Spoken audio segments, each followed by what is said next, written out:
A paz do Senhor Jesus, seja bem-vindo ou bem-vindo ao canal Conceitos Teológicos. Hoje estamos aqui para mais uma lição da nossa revista Betel. Desta feita, a lição já de número 9, ao qual vai estar tratando e abordando sobre contentamento e a generosidade do cristão agradam a Deus. Diante deste título, eu gostaria de fazer a pergunta: você é feliz? Você é feliz? Pois bem, quem vos fala é o teólogo Rafael Cardoso e hoje vamos estar abordando mais uma importante lição. Vou reformular a pergunta para nós adentrarmos já na lição logo de cara. O que você precisa fazer, para ser uma pessoa feliz e contente? O que você tem feito para ser uma pessoa feliz e contente?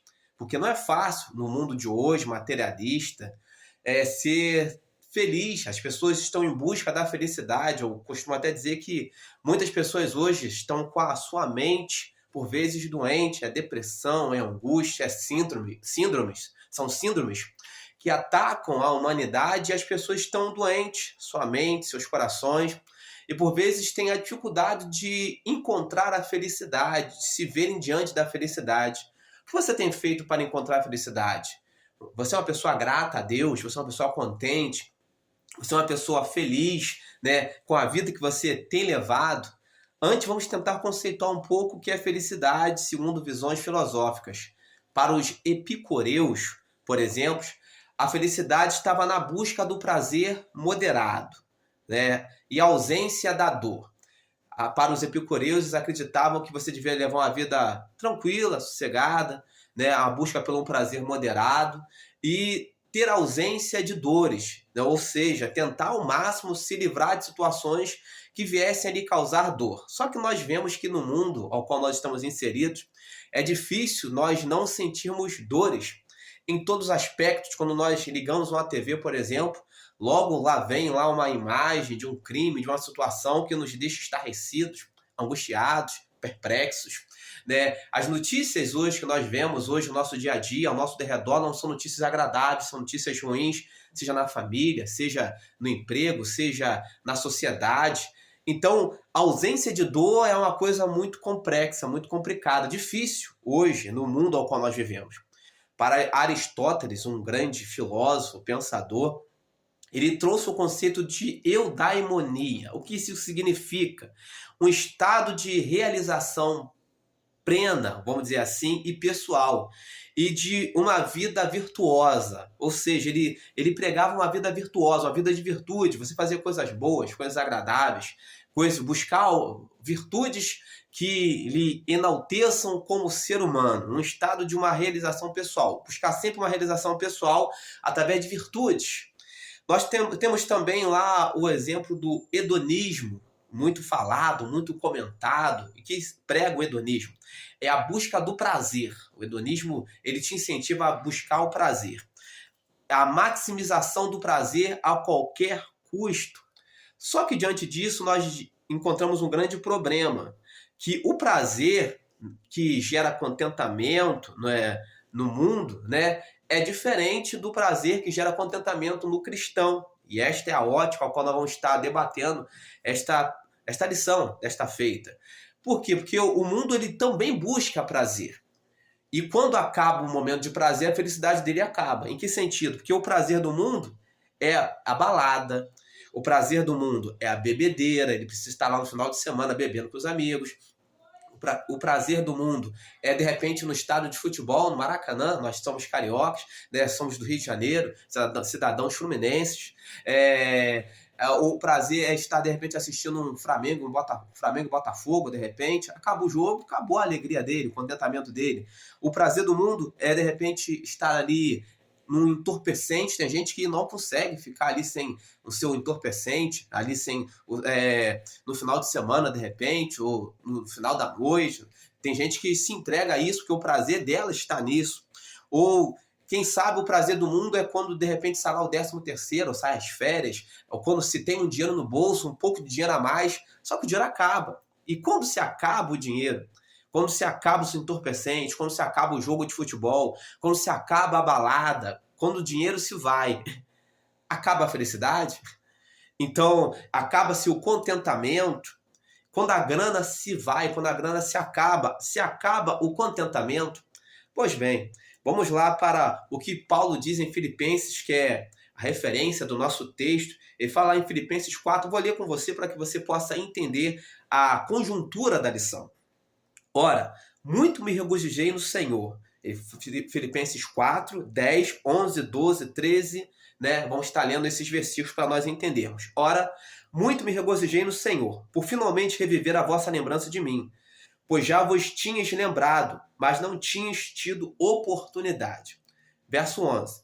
Não digo isto como por necessidade, porque já aprendi a contentar-me com o que tenho. Olha só que forte. Verso 12. Sei estar abatido e sei também ter abundância. Em toda maneira, em todas as coisas, estou instruído, tanto a ter fartura como a ter fome, tanto a ter abundância como a padecer necessidade.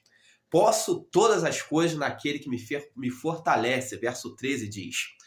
Então, diante disso, diante dessa situação, como se acaba todas essas coisas que geram prazer ou contentamento no mundo? Para onde vai o contentamento? O cristão, por exemplo, ele tem contentamento em alguma coisa. Ele precisa ter contentamento em algo. E o que traz contentamento ao crente, que é primaz ou é nevrálgico na vida dele em relação ao que traz contentamento no mundo, as pessoas que estão lá fora? O apóstolo Paulo ele nos traz um segredo muito grande. Ele dizia, eu posso todas as coisas. Então ele joga por terra o pensamento dos epicureus, porque, por exemplo, até quando quando tinha dor, ele podia vencer a dor, se contentava na dor. Ele joga por terra o pensamento de Aristóteles, porque às vezes, até mesmo não tendo tantas virtudes, ele também tinha contentamento. Ele joga por terra o pensamento hedonista, porque até mesmo quando ele não tinha a maximização do prazer, ele também tinha contentamento. E o que gerava esse contentamento em Paulo? Eu entendo que o contentamento de Paulo não estava naquilo que é natural, porque muitas das vezes nós vivemos hoje uma sociedade muito materialista, voltada para o natural, e até o evangelho hoje pregado em nossa nação é assim. Você precisa ter, você precisa conquistar, você precisa ser bem sucedido. E quando essas coisas não acontecem, o que ocorre? Acaba-se o contentamento, acaba-se o prazer. Hoje em dia tem muitas pessoas frustradas dentro da casa de Deus que não conquistam algumas coisas, porque estão sendo ensinadas erradas. O contentamento delas está colocado em pilares ou alicerces, que não é o alicerce do evangelho. Paulo ele dizia, eu posso todas as coisas naquele que me fortalece, eu posso ter fome, eu posso ter abundância, eu já aprendi a viver com todas essas coisas, e não são essas coisas que me trazem contentamento. O que trazia contentamento a Paulo? Então eu compreendo que o contentamento de Paulo não estava no natural, estava no sobrenatural, estava no transcendente, estava no além do mundo natural. E qual era o contentamento de Paulo? Era Deus, o reino de Deus. E quando nós nos voltamos para o reino, né, quando nós nos voltamos para Deus, quando o nosso contentamento está em Deus, nós podemos passar por todos os cenários e ainda assim ficamos felizes e contentes com as situações, ainda que as situações sejam desagradáveis. Nós temos inúmeros exemplos dentro da palavra de Deus de pessoas que eram felizes, né, tinham contentamento em suas vidas por vezes, cenários catastróficos, cenários complicados, complexos, porque a felicidade deles estava em Deus. Nós vemos o próprio apóstolo Paulo, nós vemos Pedro, nós vemos João, nós vemos os apóstolos, né, da era apostólica, que enfrentavam até a morte diante de situações adversas, né, enfrentavam até a morte, que o contentamento deles estava em Deus. Então esse é o grande segredo, é trazer o reino. Quando nós vivemos o reino, quando nós trazemos o reino, e essa é a grande questão, é trazer o reino para nós, porque nós, por vezes, acreditamos que nós estamos indo para o reino. O reino é algo muito distante, quando o reino é algo muito próximo. O reino está aqui. Para quem vive Deus, ele traz o reino para perto dele. A própria oração de Jesus Cristo era, venha o teu reino. Ele dizia, venha o teu reino. O reino precisa estar já presente. Quando o reino chega, algumas coisas caem por terra. Houve uma certa feita um testemunho muito forte de uma irmã que ia para a igreja, se alegrava, né? Ali ouvia a mensagem, quando voltava para casa apanhava do marido. Ela voltava, ia para a igreja, né? Se alegrava naquele momento de culto, mas quando voltava para casa apanhava do marido. Só que um dia ela ouviu uma palavra muito forte, ouviu uma palavra sobre o reino. trazer o reino para perto, trazer o reino para dentro, trazer o reino para o seu interior, trazer o reino para o seu derredor. E quando ela entendeu que ela precisava viver o reino, ela chegou em casa, o marido chegou bêbado, drogado, né? Ia dar mais uma surra nela, e ela falou assim: Senhor, eu aprendi hoje que eu preciso trazer o reino para minha vida. E ela disse com autoridade: Senhor, venha o teu reino hoje sobre a minha vida, eu não vou mais aceitar a situação da minha vida.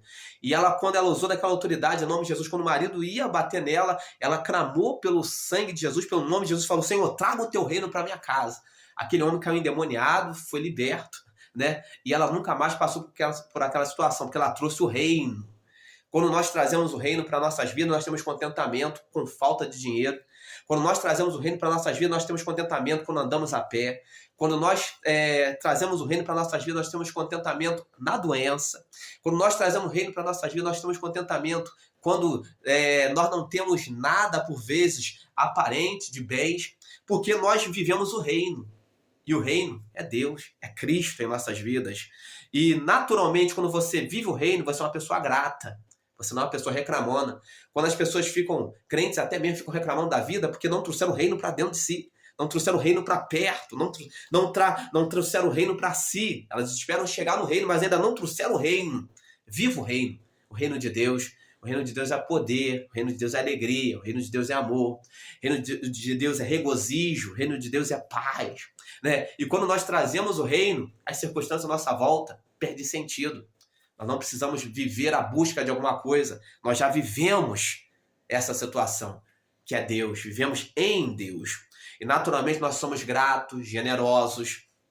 Uma pessoa grata, uma pessoa feliz, ela é generosa. Às vezes ela pode não ter muita coisa, mas o pouco que ela tem, ela distribui. E o que ela pode distribuir de melhor, além de recursos? Ela pode distribuir Deus. Você pode falar de Deus, você pode falar daquilo que Deus fez na sua vida. Isso é uma generosidade tremenda, falar de Deus, passar Deus para as pessoas, falar aquilo que Deus fez na sua história, na sua vida. Isso é o reino, trazer o reino para perto. E quando você sai dessa situação materialista e passa a viver o reino, você entende o que Jesus Cristo quis dizer para aquelas autoridades: o meu reino não é deste mundo, porque ele vivia um reino maior, ele vivia uma história maior. Traga o reino para perto, traga a Deus para perto. Se esse conteúdo tem ajudado a sua vida, tem trago elevação espiritual para a sua vida, eu peço para que você se inscreva aí em nosso canal, deixe o seu like aí em nosso canal, se inscreva e nos ajude a levarmos essa palavra para mais e mais pessoas. Se você também gosta de leitura de qualidade, eu, como teólogo, tenho escrito alguns livros: Gênesis para teólogo, Êxodo para teólogos, tenho escrito também A Predestinação sob uma perspectiva calvinista. Nós temos livros falando sobre escatologia, né? Também é muito interessante, introdução à escatologia. Então, vai estar aqui nos comentários, logo embaixo, vai estar um link que vai estar te encaminhando para a loja da Uicrep, você vai estar podendo fazer a sua encomenda, né? E também aí elevando seu conhecimento teológico. Que Deus abençoe a sua casa, a sua família. Traga o reino para perto de si, seja feliz. Você não é feliz com coisas materiais, você é feliz com Deus. Quando você traz o reino, você pode estar abatido, saber viver em abatimento, em abundância, em fartura. Todos os momentos você passa por eles, porque Cristo, ele te supre. Quando Deus te supre, você de fato pode todas as coisas naquele que te fortalece. Deus abençoe a sua vida em Cristo Jesus.